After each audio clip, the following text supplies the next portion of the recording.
Good morning, this is KDA News, and our first story today is about North Korea saying it will dismantle its nuclear test site in less than 2 weeks. In a ceremony attended by foreign journalists, the dismantling of Punji-ri site, the exact date of the event will depend on weather conditions. It will involve the collapsing of tunnels using explosives and the removal of all observation facilities, research buildings, and security posts. Journalists from South Korea, China, the US, the UK, and Russia will be asked to attend to witness the event. North Korea says the intention was to allow not only the local press but also journalists of other countries to conduct on-the-spot coverage in order to show in a transparent manner the dismantle of the northern nuclear test ground. And now on to Danielle Dulac in the UK, where the scientists believe they have found a cure to the common cold. Thank you, Kori. Good morning. I'm here in the UK in the exact room where scientists believe they have found a cure to the common cold. Rather than attacking the virus itself, which most cures do, this treatment targets the human host. It blocks a key protein in the body's cell that cold viruses normally hijack to self-replicate and spread. If given early enough, this should stop any cold virus in its tracks.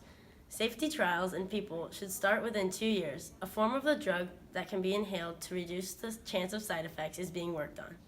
When tested in the lab, a new drug worked within minutes of being applied to human lung cells, targeting a human protein called NMT. Researcher Professor Ed Tate said, "The idea is that we could give it to someone when they first become infected and it would stop the virus from being able to replicate and spread.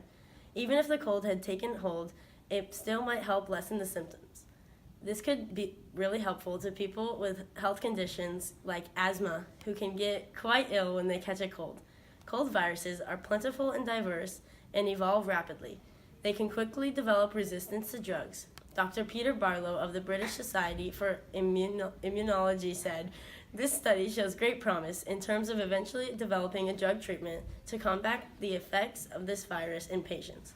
The test drug completely blocks several strains of the cold virus without harming the human cells in the lab. Although further studies are needed to make sure it is not toxic for our body." I'm here with Professor Yoon. He's going to tell us the benefits of curing the common cold. Mr. Yoon. Well, obviously, curing the common cold will help everyone prevent us from spreading germs through other people, and it'll make us function regularly in the school day or on our jobs or any other form of regular life duties. But at the same time, I think if we eliminate colds altogether, it might prevent us from having different kinds of immune problems along the line, and something else will also develop that might be even worse than the common cold. So having the common cold, I think, is somewhat good and somewhat bad. It really depends upon who you talk to. Thank you. Mm-hmm. Back to you. The Israeli military said 40,000 Palestinians had taken part in violent riots at 13 locations along the Gaza Strip. Security fence. Palestinians hurled stones and flammable devices while the Israeli military used snipers as black smoke poured from burning tires. The Israeli military said they had killed 3 people trying to plant explosives near the security fence in Rafah.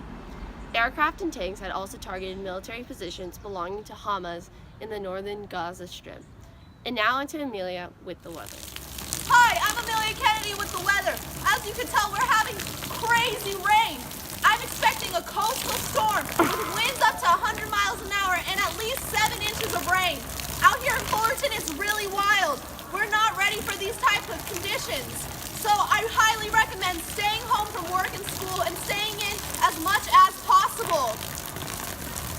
Obviously, this is not safe for anyone, so I recommend staying in. I repeat, please stay in. Hide your kids and hide your wives.